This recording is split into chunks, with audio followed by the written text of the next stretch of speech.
The following is a production of Neural Network Media and is completely AI generated. It is intended for entertainment and educational purposes only.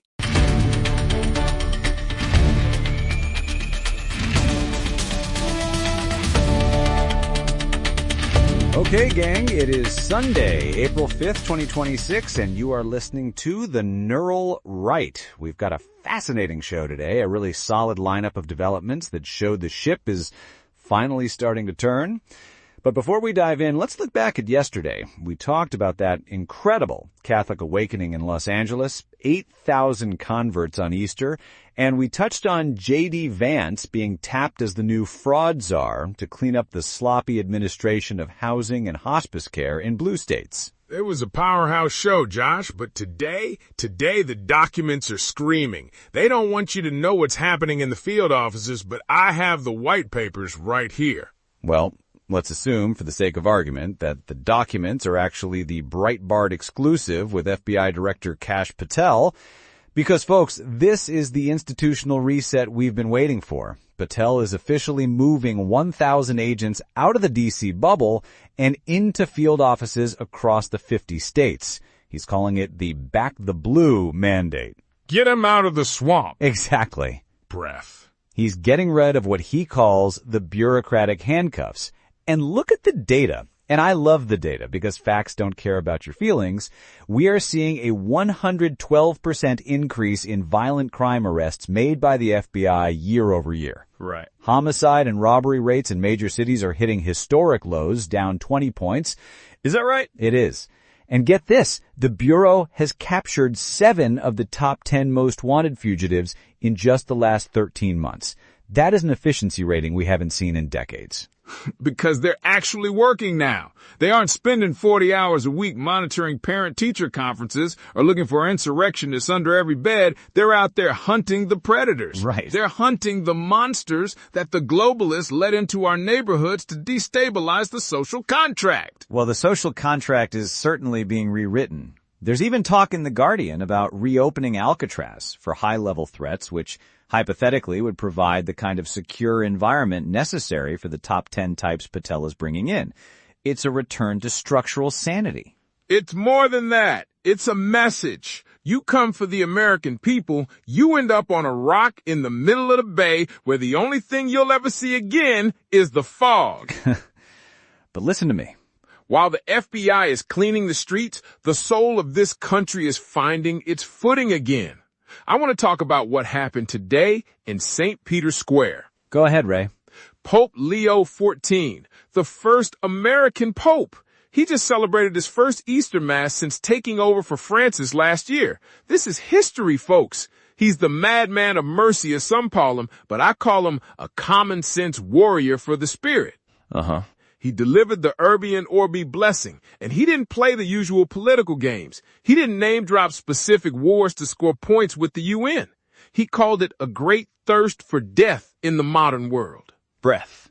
He told the world to lay down its arms. He's calling out the vampires who profit from the blood of the innocent. Well, if we look at it through the lens of objective reality, which my wife, who is a doctor, often reminds me is the only lens that matters, we are seeing a massive return to traditional values as a buffer against global chaos. It's a religious revival. It is. And it's personal, too. Look at J.D. Vance. Right. He's got the new book. Communion. It's coming out this spring. The vice president is detailing his entire journey from hillbilly secularism to the Catholic Church. Okay. He's the face of this movement. He's showing people that you don't have to be a victim of the sloppy culture. You can choose the foundation. You can choose the rock. It's actually quite a compelling narrative when you consider the polling data. People are exhausted by the lack of structural foundations. When the world feels like it's shifting under your feet, you look for something that's been standing for 2,000 years. It's not just feelings. It's a logical response to systemic instability. It's the brain force of the spirit, Josh. They want you disconnected from God because then you're easier to control. Let's assume, for the sake of argument, that the globalists are indeed trying to disconnect us.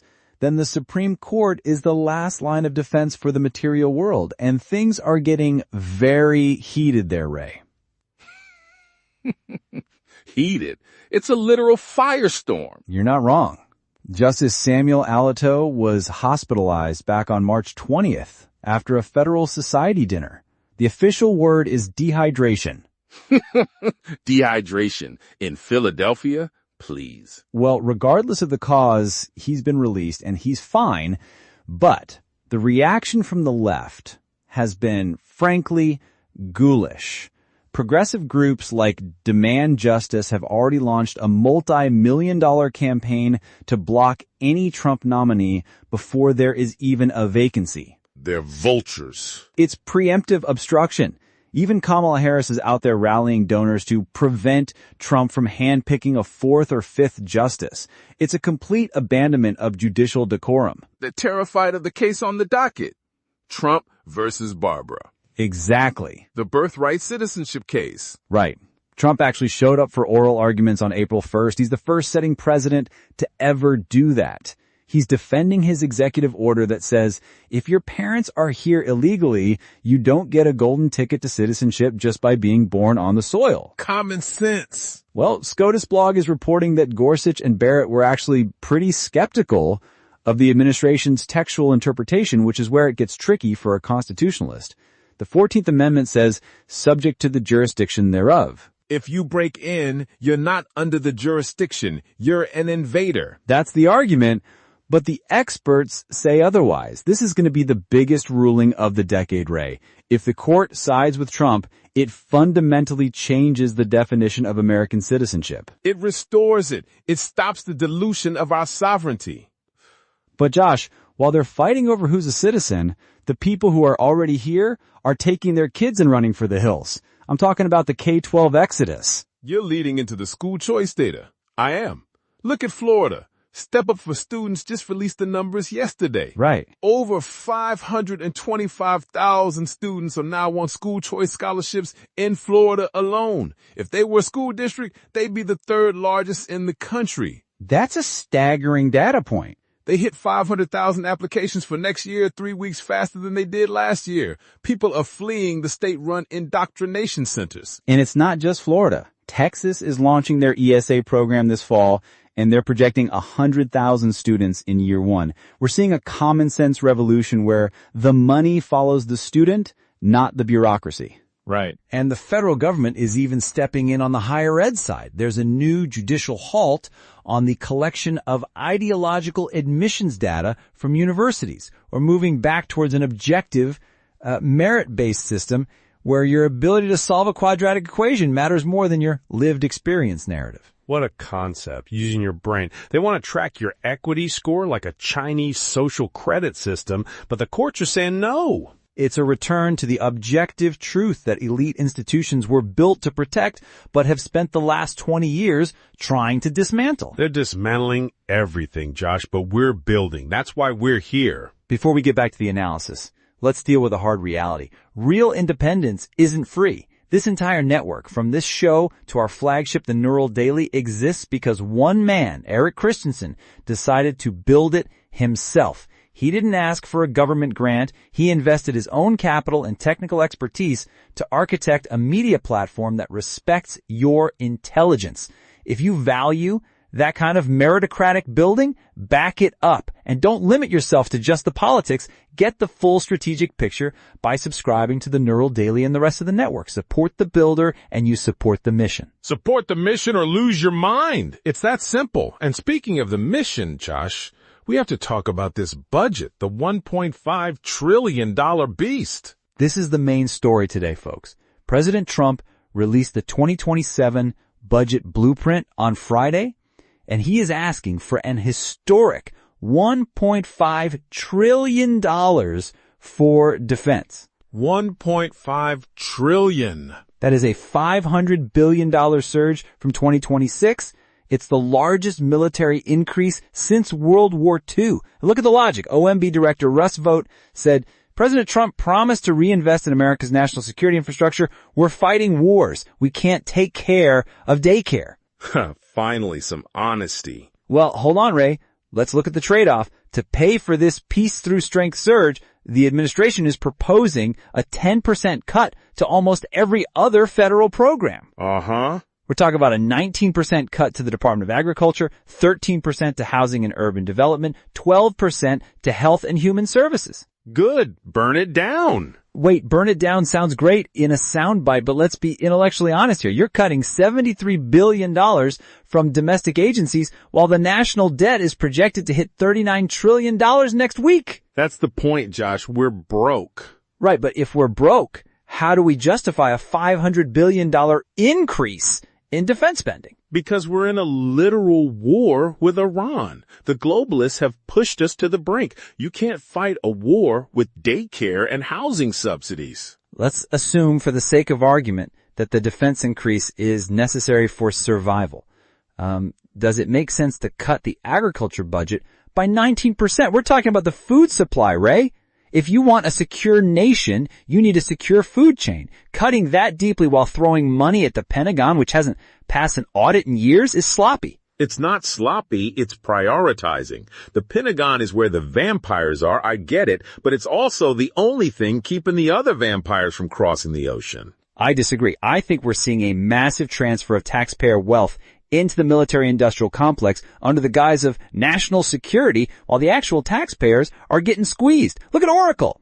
Oh, Oracle, don't even get me started. They're laying off 30,000 workers, 30,000 Americans. And at the same time, and the National Law Review has the data on this, they are filing thousands of H-1B visa petitions to bring in foreign labor to replace them. It's a betrayal. It's a total betrayal of the American worker. Exactly, and the OBBAA, the One Big Beautiful Bill Act, is supposed to be protecting small businesses, but the corporate giants are still playing the same old globalist games. They want the government to fund their defense contracts while they fire the people who pay the taxes. That's why the $1.5 trillion makes me nervous, Josh. I want a strong military, but I don't want to fund a system that exports our jobs and imports our replacements. Well, at least we agree on the Oracle betrayal, but the domestic cuts, I think we have to be careful. You can't just slash the infrastructure of the interior while the debt is $39 trillion and expect the peace through strength to last more than a year. You cut it all. You cut defense, you cut the IRS, you cut HUD, you cut it until the vampires have nothing left to suck. Hypothetically, if we cut the IRS, no one would be collecting the money to fund the military you want. It's a paradox. We need a spreadsheet, not a chainsaw. We need to look at the One Big Beautiful Bill and make those small business deductions permanent so the Americans who are actually working can actually keep their money. Just don't ask the Daily Woke Heel for advice. You saw that? The UNC Chapel Hill satire? A total disaster. It was. The student paper tries to do an April Fool's edition where they rebrand the mascot as the Woke Heel, a ram in stilettos and a pride flag, and everyone hated it. The pro-DEI groups were offended. The conservatives thought it was cringe. The editor-in-chief had to issue a massive apology for her privilege. It's the no-win scenario for institutional satire. When you spend all your time policing language, you lose the ability to actually be funny. It's sloppy comedy from a sloppy culture. But the real culture is moving on, Josh. The etiquette revolution, eye contact, handwritten notes. It's the quiet revolution. People are exhausted by the digital mask. They want objective face-to-face interaction. Because they want to know if you're a human or a cyborg. I'm telling you, the people who are making eye contact are the ones who are going to survive the next 10 years. They're the ones who are going to build the new systems while the old ones burn. Well, let's hope they can build them fast enough to pay off that $39 trillion debt. We'll pay it off with the gold we take back from the globalists. Okay, Ray, let's wrap this up before we start talking about space gold. It's been a busy Easter Sunday. We've got a decentralized FBI, a religious revival led by an American pope, a preemptive blockade of the Supreme Court, and a $1.5 trillion budget that is going to be the fight of the century. Stay vigilant. Get your super male vitality. Get your brain force. The war is here, but the light is winning. And remember, if it can't be put on a spreadsheet, it doesn't exist. Facts don't care about your feelings. My wife, who, as I mentioned, is a doctor, is waiting for me to get home for Easter dinner, so we're signing off. Happy Easter, America! The resurrection is real!